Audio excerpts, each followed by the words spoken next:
আসসালামু আলাইকুম। যাবার মিস্ত্রি যে ডিব্বাটা খুলতেছে এটা হলো কেসি কেমিক্যাল লিকুইড ঢালাইয়ের জম আর কি, ঢালাইয়ের রাজা বলে কেসি কেমিক্যাল লিকুইড। এখন ঢালাইয়ের উপরে ছিটাইতেছে।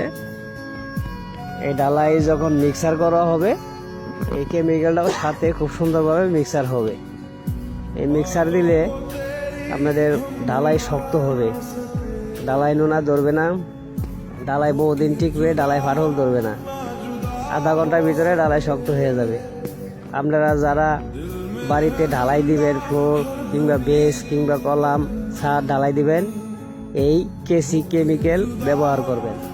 কেসি কেমিক্যাল ব্যবহার করার ফলে আপনার ঢালাই অনেক শক্ত হবে, মজবুত হবে। 12 ঘন্টার ভিতরে খুব সুন্দর জমাট ধরবে ঢালাই। সবাইকে অসংখ্য ধন্যবাদ।